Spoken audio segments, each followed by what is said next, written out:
Hello, everyone. Welcome to Sunrise Podcast. We are happy to have you all here.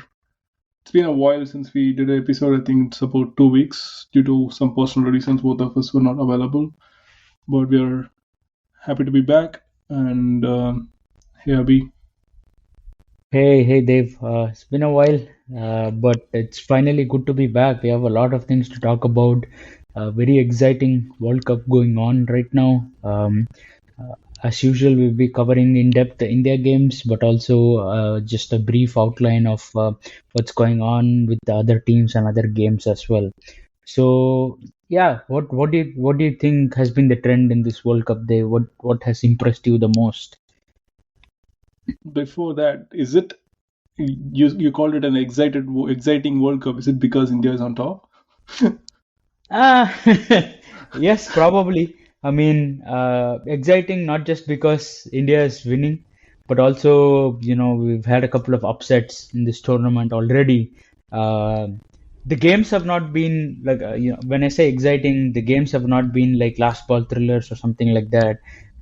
But few results have surprised people, and I'm pretty sure there are a couple of more in store that will surprise us. So yeah, that in that sense, very exciting and also exciting for India because of the way they're playing. Yeah, I was just yeah. That's very true. Okay, so to answer your question, overall, the team that surprised me the most has been South Africa. Hmm. The way that they have been playing, except that one off game, every game their batters are literally taking the game away from the opponent, and nothing to take away from their bowlers because even though the target is 400, the bowlers are wrapping the team less than 250 or something, and so they've been winning 100 or more runs in every game except the one game where for some reason they decided to chase. Hmm. You know, um, That is so a I think that's classic very South evident from their net Africa. run rate. That is a classic South Ye- Africa doing South Africa thing. Yeah, but I think one thing I heard somewhere, I don't remember where or who said it, probably Harsha Bogli or someone. Um, they mentioned South Africa every time they come in as, if not favorites, at least as a team to watch out for. But this year, I don't think anyone like rated them that high. And also, there are no superstars in South Africa this year. So they said like the pressure is going to be less. They have nothing to lose. That's the attitude they're going to come in with, and that's definitely what I saw as well. They have they have no fear, I right? mean, like you said, when I think there not many people would have thought South Africa would be, in the running for top four, at the halfway stage of the tournament. Like you said, when you don't have that kind of pressure, it brings out a different aspect of your game. And I think that aspect has been there with New Zealand as well for almost all the World Cups. You come in, you see top four predictions for every World Cup. It's going to be India, Australia, England, Pakistan, and all of that. Nobody really thinks about New Zealand. Nobody really thinks about South Africa, especially in this World Cup. And every time it's both of them or either one of them is in the semi-final. Yeah, I think if it is ICC tournaments, and New Zealand will be there.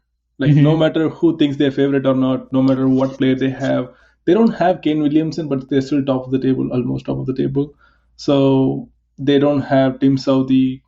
Like it doesn't matter. I They mean, find a way to win. the players who have impressed me the most, right? When we talk about the players who have impressed me the most, I think for me it's been Rachin Ravindra because I knew about him in the beginning because of his name and how his name came by the story and all of that. But I didn't think that he was this quality of a player. I mean, the way he batted against England, very first game of the tournament, really set the tone for them for New Zealand. Both Devon Conway and Rachin Ravindra are in good form, and he's a utility player, Rachin Ravindra. He can bat, top order. He comes and bowls really, really useful spin, and then he fields well as well. So, and very young player as well. So I'm looking forward to seeing more of him in the future tournaments. Yeah, I think New Zealand. If you say New Zealand, then probably both New Zealand and South Africa. If you pick those two teams, the first thing that you look for is their fielding, because they are the top fielding team ever, always, and it's been evident even in this tournament, except some here and there. But yeah, Rachin Ravindra, and Devon Conway, the first game, 200 plus partnership, 240 or something. It is still the tournament. It is still the partnership of the tournament. Especially it came against the defending champions, right? That was a really great comeback for them since 2019 Yeah. World Cup final, I guess, Yep. to win and make a statement. Up. So the other team that I'm sure surprised all of us is England for a But not different for the reason. right reasons. Yeah, and like no one thought England would be struggling, and definitely I'm very, I can guarantee that no one thought England would be struggling this much. Yeah. Losing 3 games and losing that big in every game, they were not that they're slightly like unlucky, so they lost or anything like that. They have been outplayed in every game. True. I mean, Yeah. the approach to their batting itself. I mean, I'm not a expert batsman or something, but the way when you look at the scorecards, right? Mm-hmm. When you get all out for 22 overs, and then when you get all out for in 40 overs chasing 270, and you just have to hit 70 runs in the next 10 overs. As a normal cricket fan, when I look at the scorecard, I'm like, what the hell went wrong? Like, why did they not bat the full 50 overs, which would have given them every chance to win a game, right?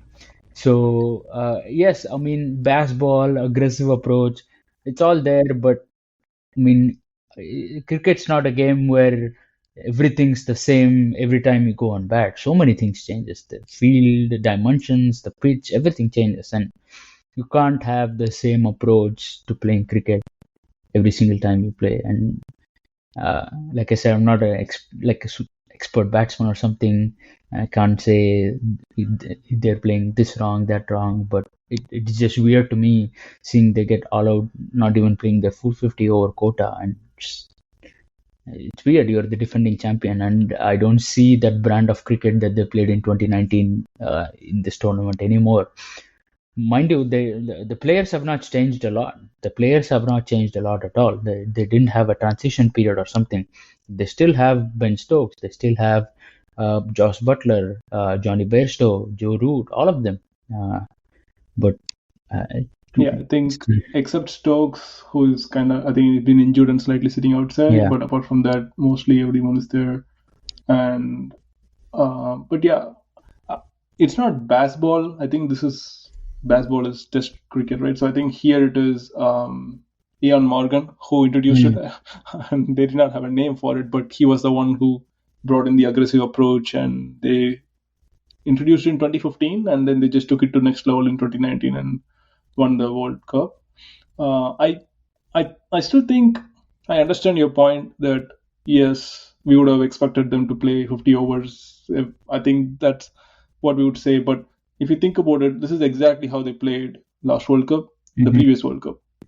But and they're trying the exact same thing now. Unfortunately, it's not working for them. The bigger difference that I could think of is a part of what you said: change in stadium, change in ground. So the last 2 World Cups they played in England and Australia, where yes, you can go and hit big, but in India, if the ball spins, you can't you can't just swing at it. And having said that, it's not that they have struggled against spin; they have also struggled against seam bowling. Surprisingly, mm. yeah. Um, It's definitely an uphill task for them to try and make top four from from here, from yeah. from this point. Another team that kind of surprised me at the beginning was Australia. They were not their usual champion team when it comes to 50 over World Cups in the first few games, but then they've bounced back pretty well in their last couple of games. So they're slowly getting to where we expect Australia to be in terms of playing in the World Cup. But the first few games definitely were kind of off color, and they were at bottom of the table at one point, and people are questioning them, but they've hit back pretty well. So Australia, yes, I agree with you. The first two games is definitely not like the Australia that we know, especially in ICC tournaments. But I don't know whether I completely agree with you on the second point that they bounced back, because I still think they are not back at their best, because compared to the first two games, definitely they improved a little bit. But if you compare the opponents, first two games was India, South Africa. The next two was Pakistan and Sri Lanka. Pakistan and Sri Lanka, both of them are in a struggling phase. Mm-hmm. So I think Australia got a little lucky, and the next game they're playing in Netherlands, which no offense to Netherlands, they're playing excellent cricket compared to where they started and where they are right now. Mm-hmm. But still, it will be an uphill task for Netherlands to win against Australia. Oh, yeah. And so it's going to be relatively easier game for Australia, that one. But I think I'm looking forward to see how they play against New Zealand and England. That's where it'll be a real test. If they can win at least, I think they have to win both of them for them to feel strong enough, if they were to make it to the next stage. Oh, yeah, of course. I mean, like you said, the scheduling might have been a little favoring for Australia because after two games, when you go up against like a struggling Sri Lanka and then Netherlands next, so it's good confidence boosting. But then they have Australia, New Zealand, and England back to back. Sorry, so that's going to be interesting. I think from the initial looks of it, there's going to be a big shootout for the fourth spot probably in the semifinals. There are a few teams in and around, having the same number of points and everything. So it'll be interesting to see how the race pans out. I mean, 10 teams fight for fourth spot. It's very familiar for all Indian fans, I think, from IPL. Yeah. So I think it's going to be very similar. One small difference is there is no qualifiers; it's direct semifinals. Yeah. So it doesn't matter if you're fourth or first. I think your chances are gonna be equal. That's good in one aspect for other teams. And do you see India not qualifying from here? I don't think so. I mean, Okay. They because still have 4 more games. we still have four more games, and then one against, like you said, no offense to Netherlands, but India versus Netherlands at Bangalore.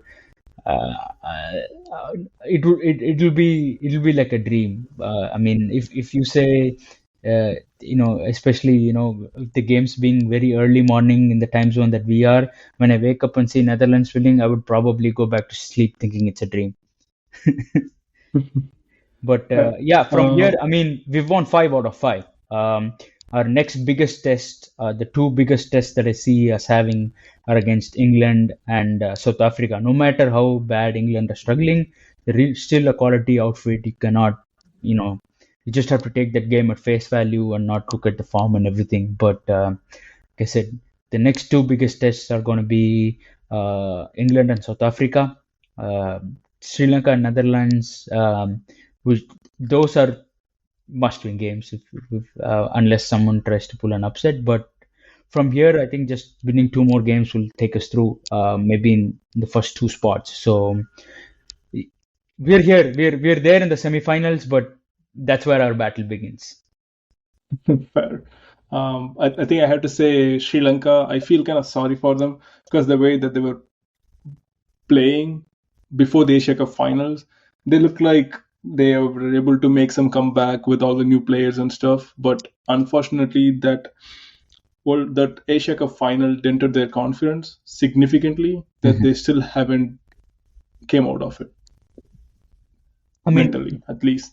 The way I see it, I think the first, I mean, both against uh, Australia and Pakistan, they played, they didn't play bad cricket. They Hmm. had phases where they were playing well, especially the opening partnership against Australia, and Yeah, then the way Kusal Mendis and Samara Vikrama played against Pakistan. Those were really good phases of play, and then they just crumbled. That's I wouldn't say they're completely outplayed every time that they played. Especially I mean, in exception of the 50 overs that they bowled against South Africa, where they couldn't do anything. But yeah, again, in that game too, they scored 326 runs. That's not a yeah. bad. That was a batting paradise. Yeah, Yeah. that's not a bad total at all. So they've had phases of play where they've shown the progress and the development that they're made, but then unfortunately they do not have enough experience. There are a lot of young players there, and enough experience to carry that good passage of play through 50 overs of an innings. Right. So think Pakistan is one team maybe we should touch upon before we move to looking into detail on each and every India game. Yes. And what do you think of Pakistan so far? Pakistan have again, it's been on and off. It's not been a very consistent tournament for them. Not as consistent as they would have wanted.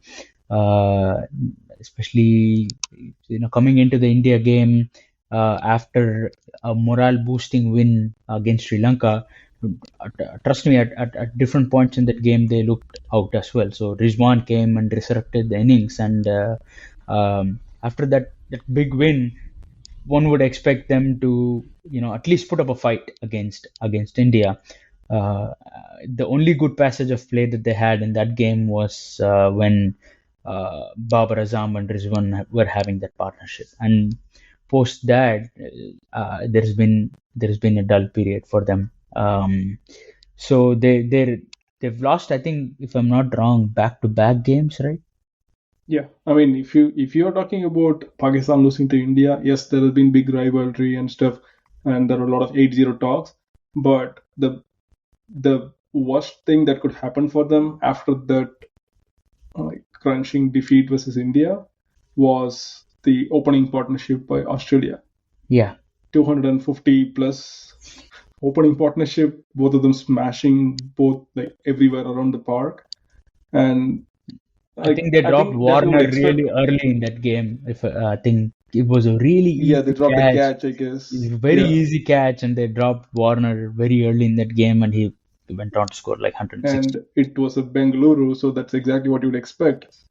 But yeah, I think uh, that's where I recalled what we were talking before. Pakistan, for them to win, Shaheen Afridi has to take early wickets. If Mhm. he couldn't take early wickets, they're going to struggle. And especially in the absence of Naseem Shah, we've been seeing that. And in this game, finally, Afridi made quote unquote comeback in the end.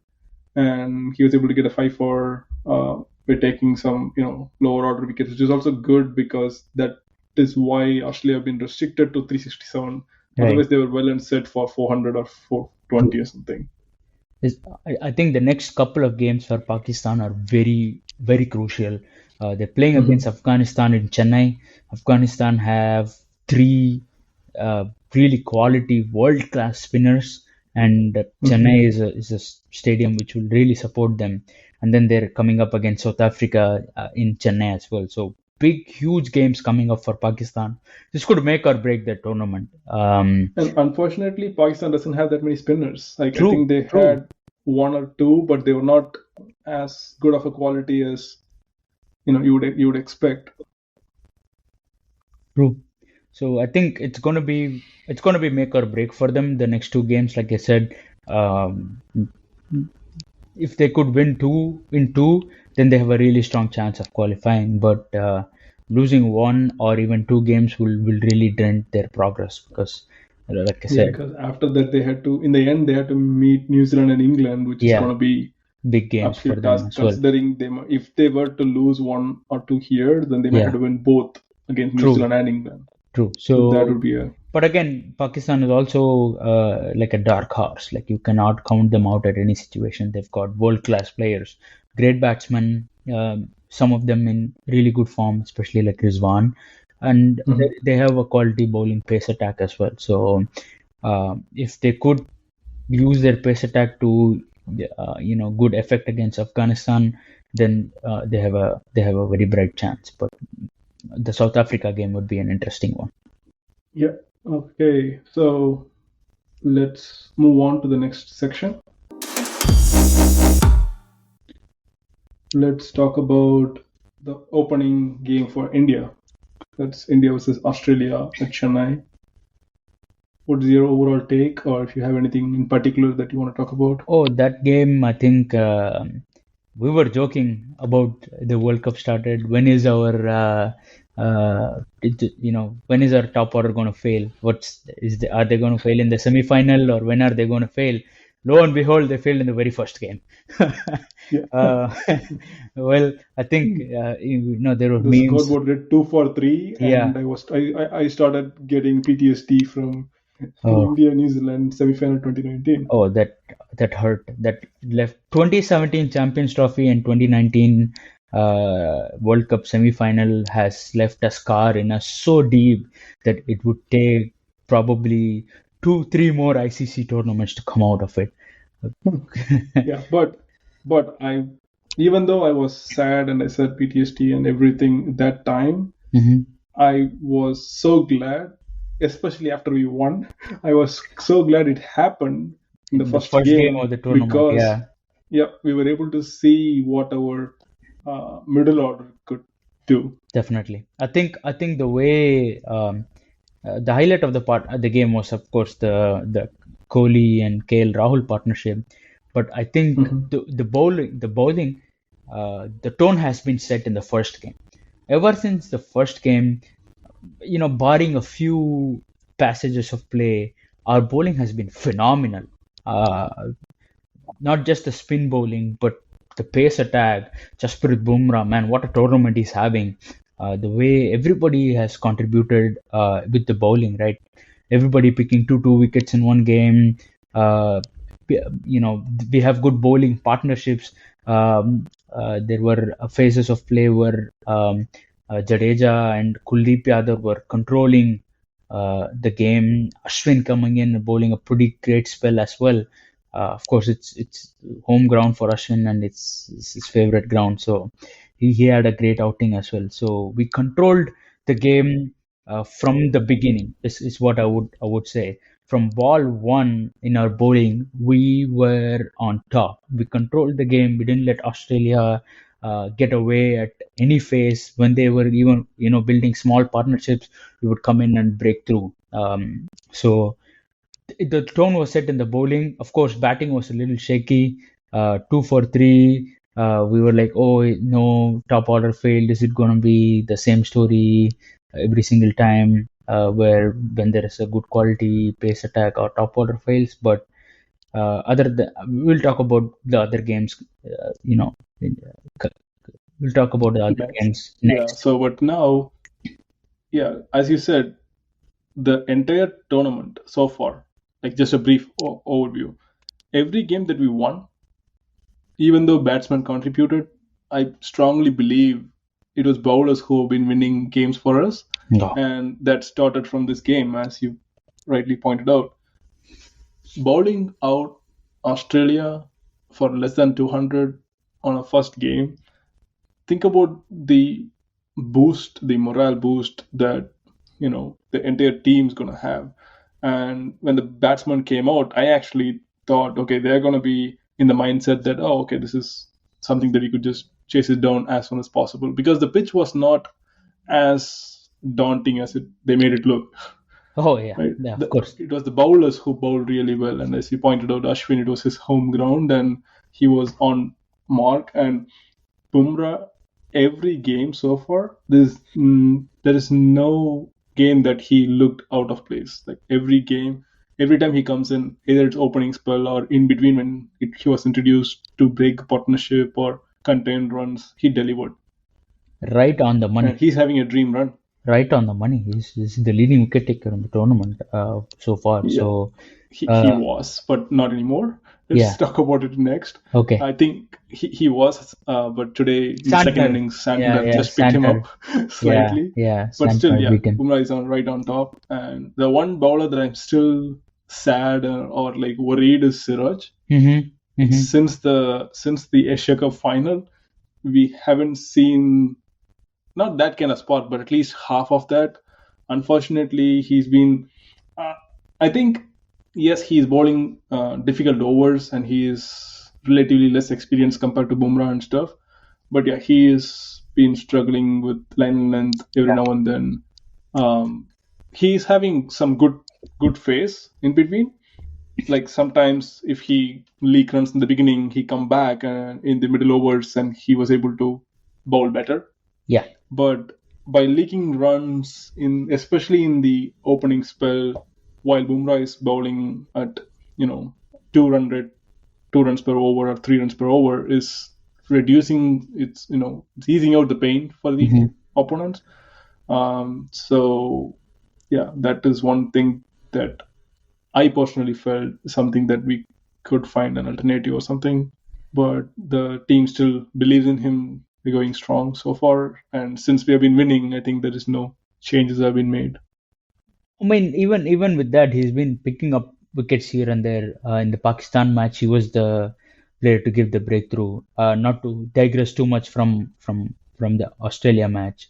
I will talk Yeah, about the Pakistan match later, as you said. But yeah, coming back to the Australia game, I think the Jadeja. We said it's Ashwin's home ground. It's Jadeja's home ground too. If you look at it from the Chennai Super Kings aspect, and he was brilliant. Like no, like he nobody could take him on. Like I don't think. I think he gave away like two boundaries in 10 overs. yeah, Just yeah. And total of 28 runs in 20. 10 Yeah, overs with 2 maidens, 3 wickets. I think after the game was over, he was asked, he was like, "Oh, when I saw the pitch, I know it's going to turn. I know I was going to get 2 or 3 wickets." He was all like, "Oh, yeah, I know this." because it's his home ground, right? Especially Yeah, the Labuschagne partnership, beat the ball to Steven Smith. I think I will never forget that. It's just still in my eyes. he will Like never forget that. it's just beat him square. Like he was not Yeah, in the he was not in the initial phase of his innings where he was not set. yeah, he was That already guy, set. he had batted 71 balls already, and to beat him Hmm. like that was just supreme skill. And then again, going back to the batting, very shaky against quality pace, and it brought back PTSD. But I have to give it to Kohli and KL Rahul because it was a very tough chase, like absorbing chase, not an easy pitch to bat on, especially coming in a 2 for 3 first game of the tournament. They showed that they are senior players, quality players. They had a big responsibility on their shoulders and they carried it out brilliantly. Yeah. So one person here, like, yes, Virat Kohli was the one who was already there, but I was very impressed with Rahul in this game. Right, That gave me the most confidence that okay, he is there, the middle order is saved because that's how well he played. right. If the first 10 balls or so that he played, he waited and waited and waited the ball. Every ball so late, right under his nose, the ball didn't even move to the short cover, and that's how soft hands that he played and the late cuts. I think the second ball or third ball he cut one late for four, which was so good to see. Like that one shot gave me confidence. Okay, yeah, he can handle it because he was in the ground in the second over or so. Mm-hmm. Mm-hmm. I'm sure he wasn't expecting. I'm sure he wasn't Oh expecting to no. be that early, considering he was not an opener. But then, yeah, it felt like he was opening. But very good, calm innings. They both Kohli and Rahul, uh, except for that catch miss for Kohli, that short Yeah, ball, they didn't look flustered at all. They kept the run rate in check for about 20-25 overs. they were just scoring 4 runs on over, 4 runs, 4 runs, Mm-hmm. 4 runs, even up until 30, 35 overs. And then once they got really set, once they got to their 50s, they were able to accelerate, and they finished the game in like 41 overs.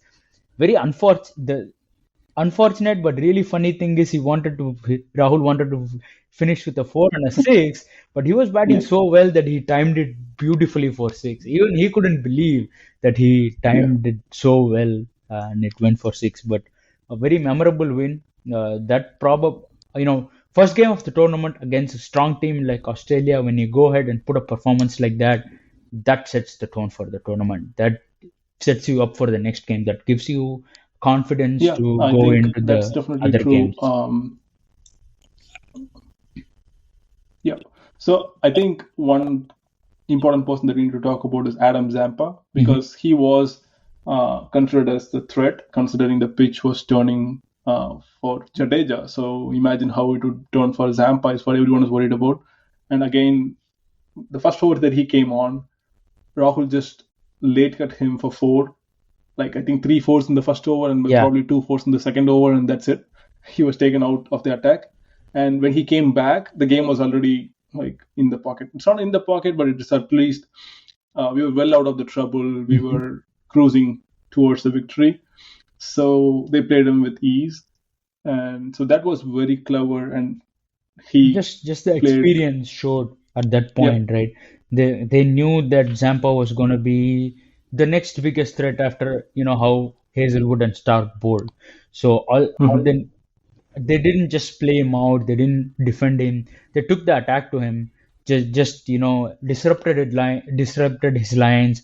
Like you said, Rahul stayed back, played a late cut, and came forward, played a drive. So they didn't let him settle at all, and Mhm. rightly so, he was taken out of the attack. And when he came back, we were cruising. So very very good performance, and with the top order trouble out of the way in game number one. We moved, as a stronger unit into game number two against Afghanistan. Yes, but for that, you all need to wait for our next episode. Thank you so much for joining us in episode 5, Sunrise Podcast. Have a nice day.